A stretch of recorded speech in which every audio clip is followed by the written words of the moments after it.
Welcome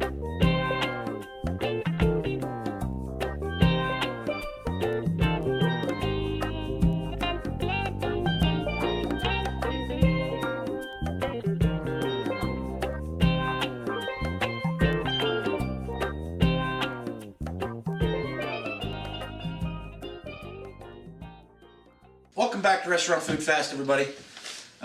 We are on to the fan favorites. Yes, our all request show. Yeah.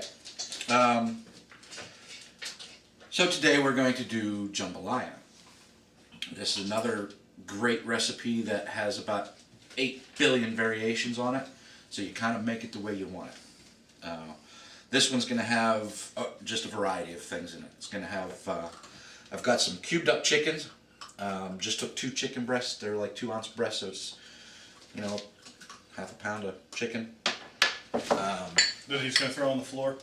That was good reflexes, big You guy. like that? Yeah. That's my ninja skills. Some shrimp. A handful of shrimp again, probably half a pound. And that's still frozen. Yeah, still frozen. It doesn't have to be thawed. Right, I'm not worrying about it because it's all just going to go in. I took 2 medium onions and diced them up. So we've skipped all the prep today because you've seen me cut up onions a billion times. I didn't think you need to see me do it again. Chicken breast. And chicken breast, and yeah, you've seen how I process it. So I just took 2 medium onions and just chunked it up, not even worried about the size too much. And sausage. A lot of people like to use chorizo. I use whatever I have on hand. I happen to have Italian sausage on hand. And it's link sausage.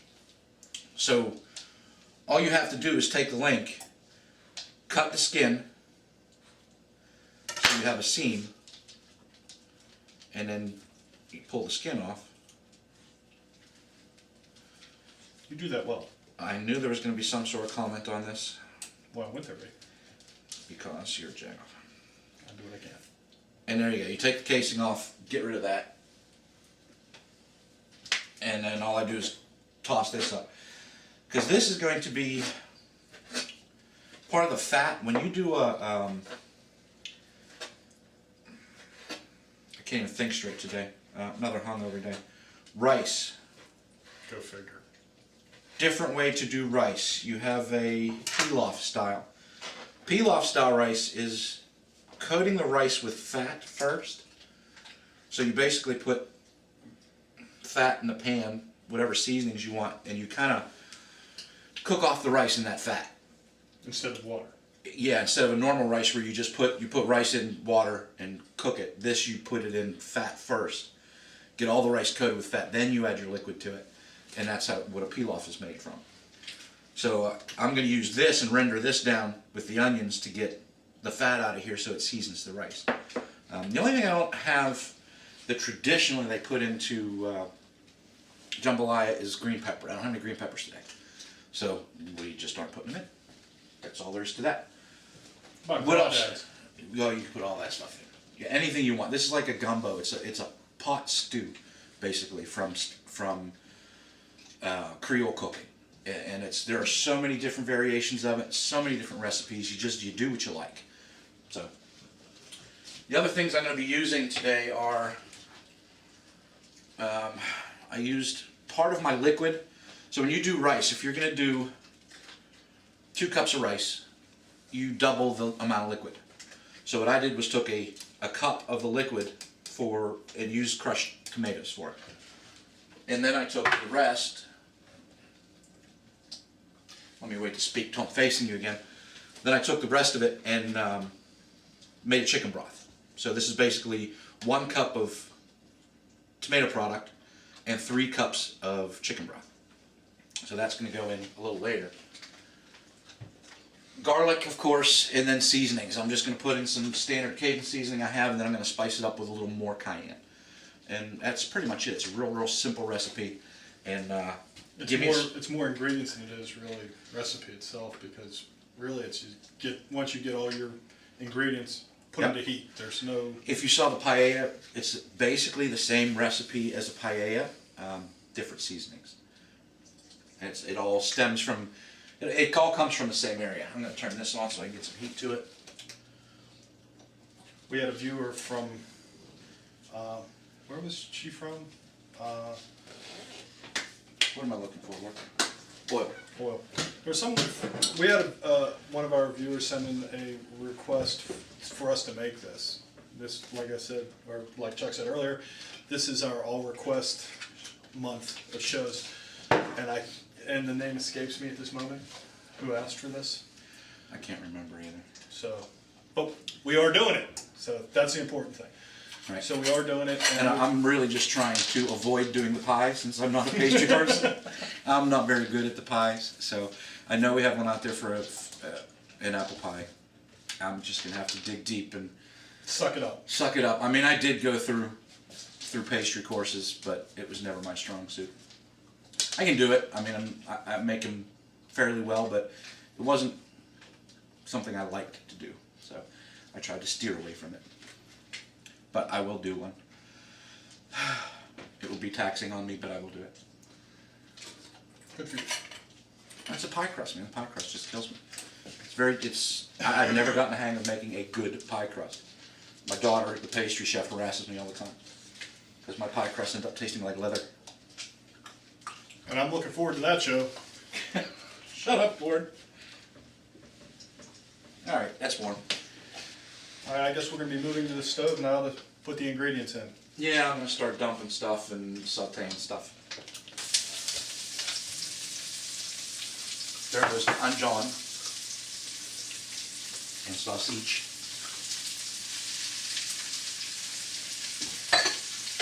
At the same time, I'm going to add some garlic.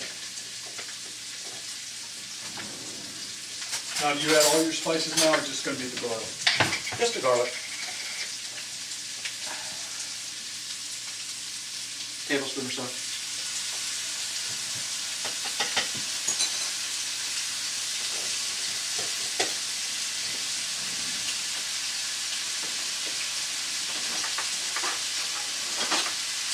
And a veritable plethora of utensil.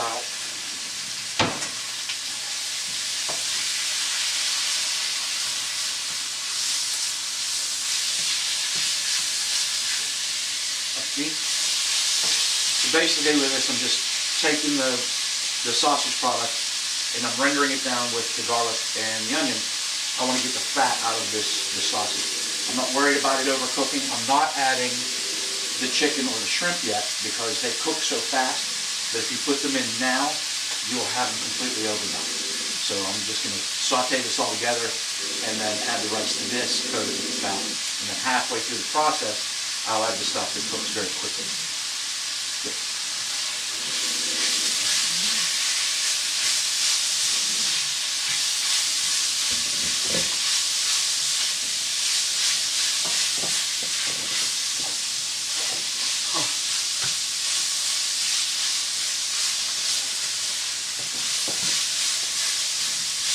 It smells incredible. Onions and sausage, man, it's the best way to go. I don't know if it's just the onions and the sauce. I think the garlic helps too. Yeah, that's true.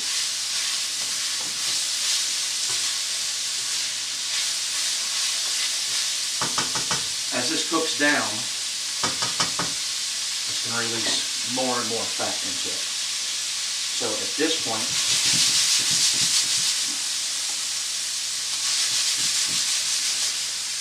I'm going to add a little more oil, which I'm using olive oil.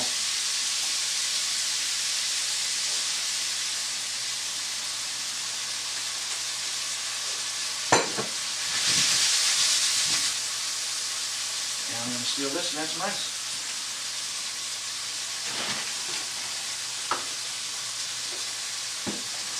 Is there any particular rice or just whatever you got? I'm using good old Uncle Ben's. 1, 2.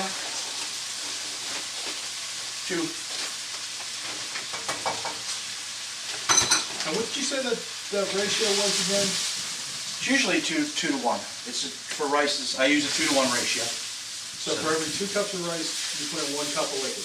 Other way.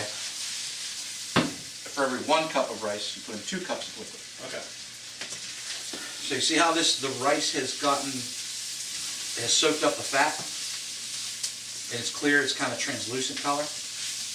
That just coats each individual grain of rice with the fat, which is going to be, in this case, it's going to be the fat from the sausage and the olive oil. So it has all the sausage goodness. Yes, and it's also taken the onion and the garlic, so that oil is really flavored. And that's going to penetrate the rice and make it tasty. Okay. Something I want to address. You see a lot of the chefs talking about why, you don't always have to have your burners on high. You don't always have to, they're exactly right. If you notice when I'm cooking, I take the pan off a lot. I'm adjusting the heat by moving my pan. So instead of putting this on medium and just letting it sit there, I tend to put it on high, do what I want to do with it, and pull the pan on and off to adjust my temperature as I go. Now once I put the water back on, I don't have to worry about this coming back up to heat to get it to a boil. So it's already cranking hot, so I don't have to worry about it fluctuating temperature since I'm using electric. If I was using gas, it would be a different story. But I'm not, so I don't. Okay, liquid.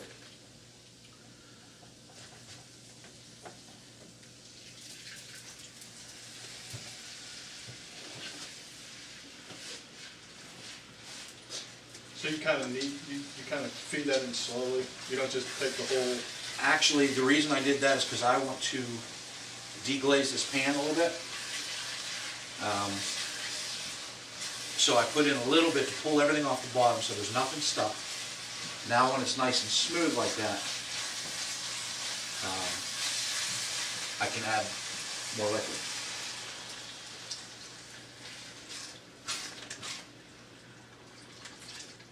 And there you go.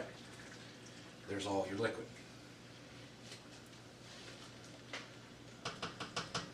Now I'm going to add some seasoning. This is just generic Cajun seasonings.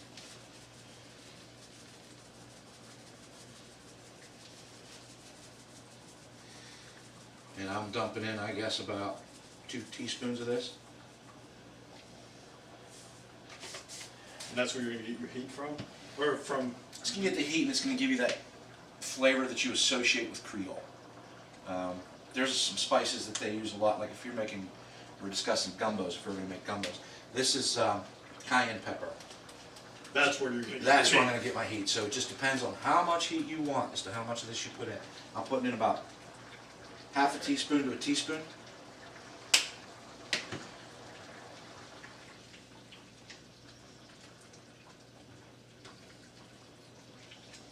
And the cayenne pepper's making our eyes water. It's it smells so good. Now I've got to taste it to see if I need to adjust salt.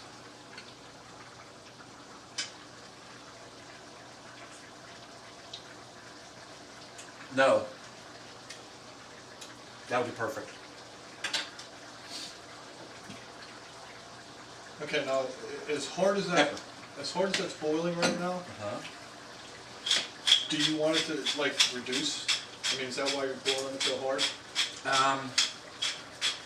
No, the way I do rice is I start it off at a hard boil, and then I find a lid, put the lid on it, turn it down and simmer it. And it generally takes about 20 minutes to cook. So we're going to add the rest of this stuff about 10 minutes in. When there's still some liquid left, then I'm going to add the rest of this, and it's going to all cook in the final 10 minutes because it's so fast. Okay. Okay, we're back. Got my lid. If you can see on the stove over here, Jeff, I turned this down kind of low. That almost medium. Yeah. Well, it's A little less than medium. yeah. Surprisingly, it's not hot as of yet. It will be when it's done.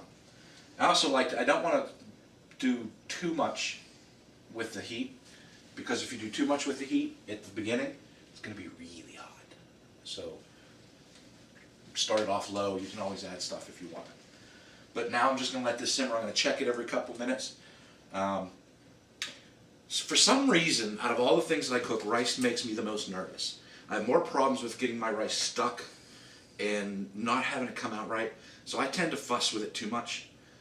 which is probably one of the reasons I get it stuck.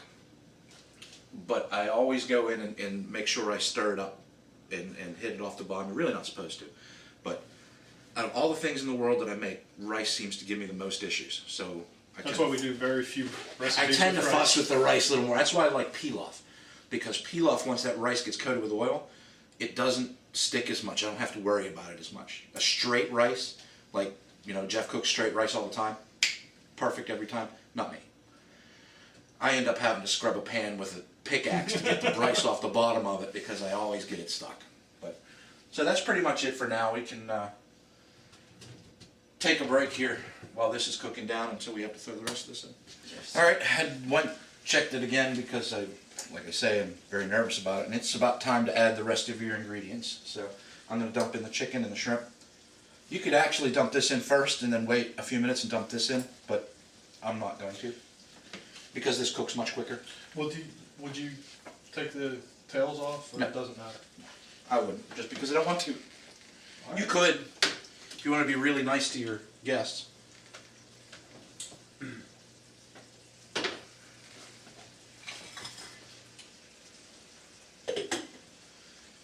So we got all that in there. Now I'm just gonna kind of stir it around.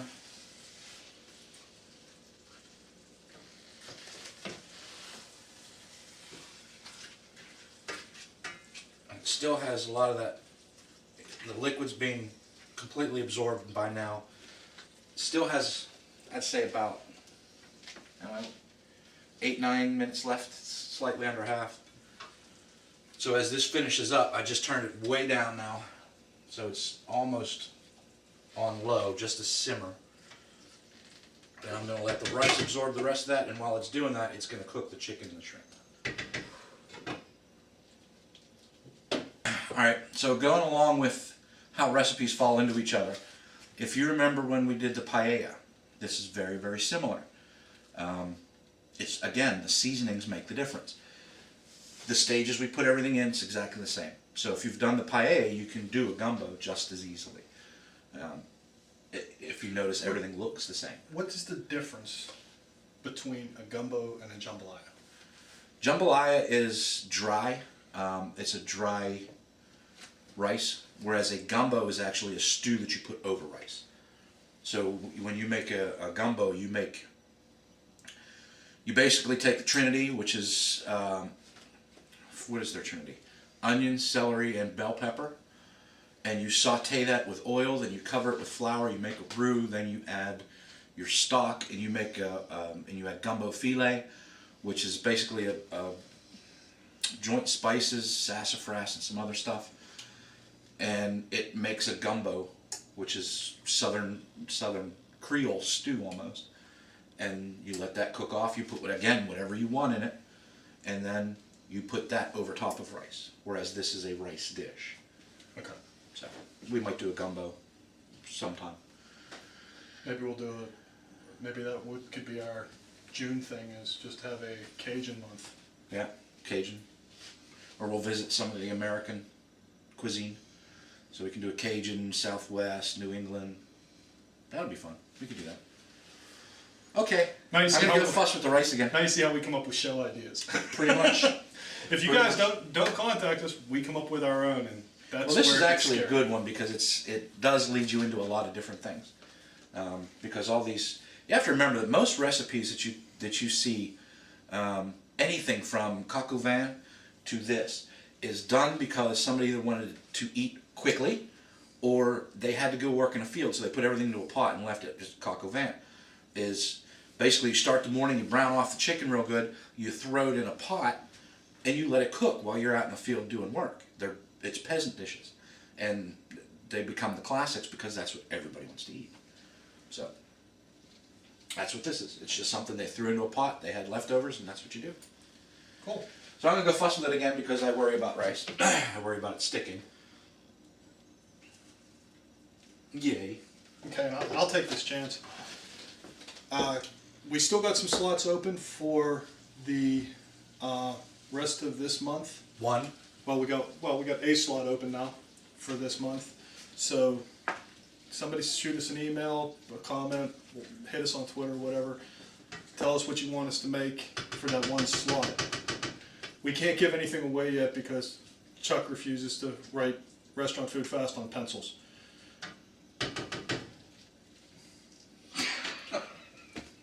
We have no swag. No, we don't have any swag. So. Soon to have swag, hopefully. If anybody out there wants to sponsor us and just give us enough money for swag that we can give away on the show, we'd be happy. Yeah. Just thinking. Just saying. Just saying. Thinking outside the box. Really? There's no box in this. There's no box? No. I'm just saying. All right. Twitter. Talk about Twitter. While I have some coffee and smoke a cigarette. Twitter. We've had a ton of hits on Twitter, and we've got a bunch of followers that we're almost at 500. You can sign up for that at Twitter. We are at restaurant_food.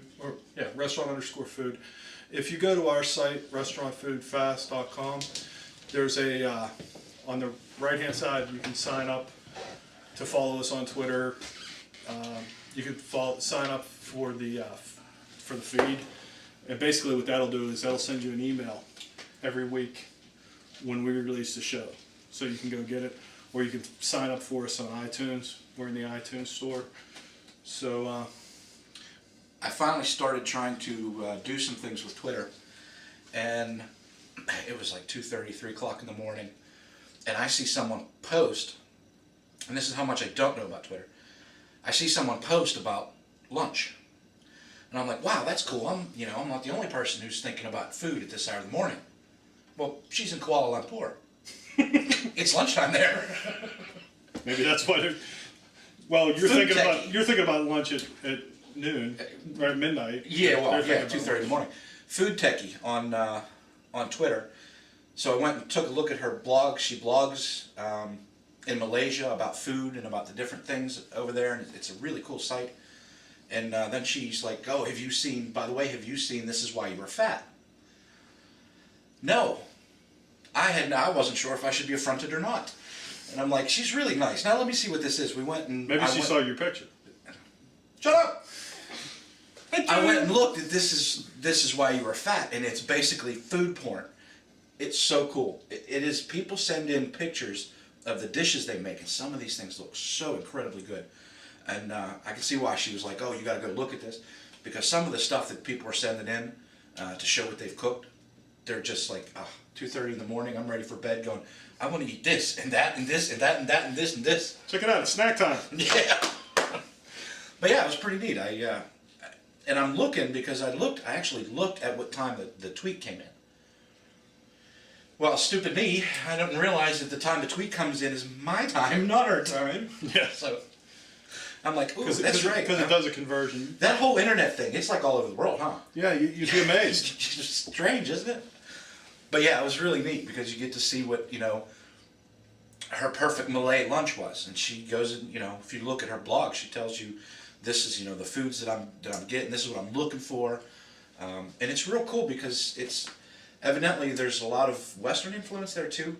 So you can eat from what in the Americas we would consider just an average, lunch. Is they have the gamut where you can get just about anything. And I'm like, I gotta go there. Well, I mean, that's one of the reasons that I'm trying to get you to follow on Twitter. Stop it. Why? You act like you've never seen a camera before. I haven't. This is...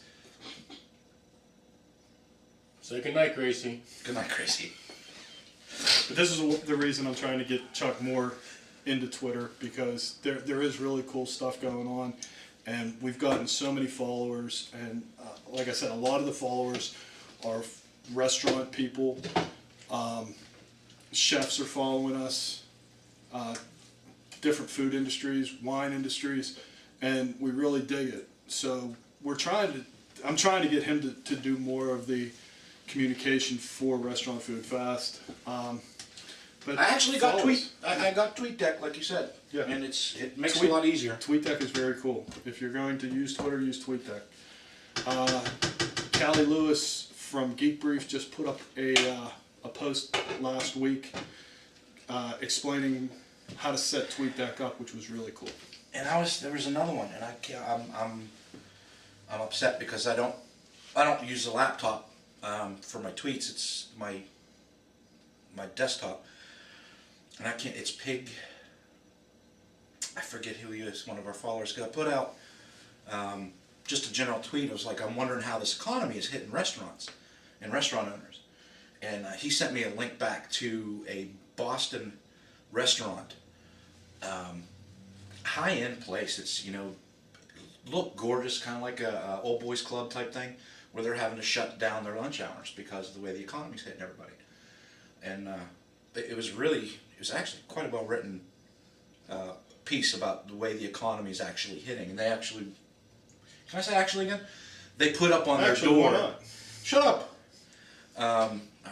The recession hours, they put it. It's kind of a tongue-in-cheek look at we're not in a recession or our economy is going to be okay. Not so much. But yeah, I'd seen another article on that the fishing industry's taking a big hit from this because all the lobster, fishing. Nobody's going high, and that's what I was saying. My reply to him when he sent me that article was just, that's really sad, and it seems that the high ends hit first, which in a way sounds logical, but you got to remember that most of the people who go to high end all the time are people that have a ton of money, and I guess as an average guy, I don't think that they get hit as bad as we do, but evidently they do. Yeah, well, they were saying that they have lobsters that are rotting in the freezers because people are, you have a combination of things going on. The price of lobster goes up because the fishermen can't sell it because the people that would buy it aren't buying it because they're scared of what's going to happen with the economy, so they're hoarding their money, and that's just driving the economy down. And we're not going to talk about the economy anymore. No. We actually have another place for that. Yeah. Yeah. I think this is almost done. Must taste. All right, checked it again. The taste is perfect. The rice is al dente at this point. So I turned the stove off, and I'm going to let it finish cooking, just steam itself in that pot. So in about, I don't know, 3 or 4 minutes it'll be done. Cool. Yes. Everything's cooked. You can see how the shrimp is all nice and cooked. The chicken's done. The rice.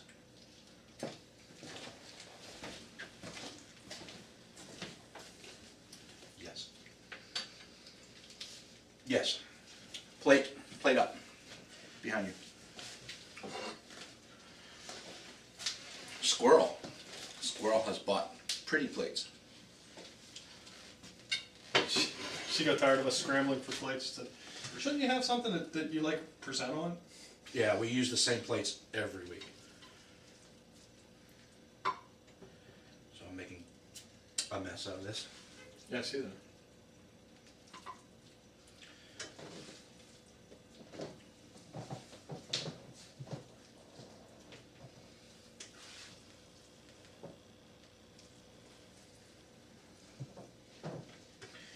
Get a couple more shrimpies.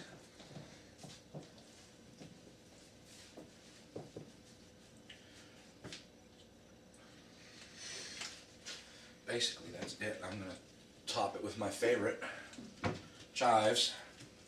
I like chives. I think I like anything related to onion. Beets. Anything related to onion. They both grow on the ground. There, you have it. Nice plate of Jambalaya, as Zachy used to call it when he was a child. But it's fridge dinner, basically. You cook rice and you throw in whatever you got. This one happens to have sausage and chicken and shrimp. And it's very, very good. It smells incredible.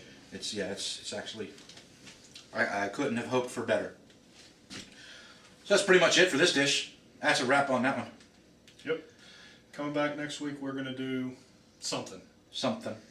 If all else fails, I'll bring out the pastry board.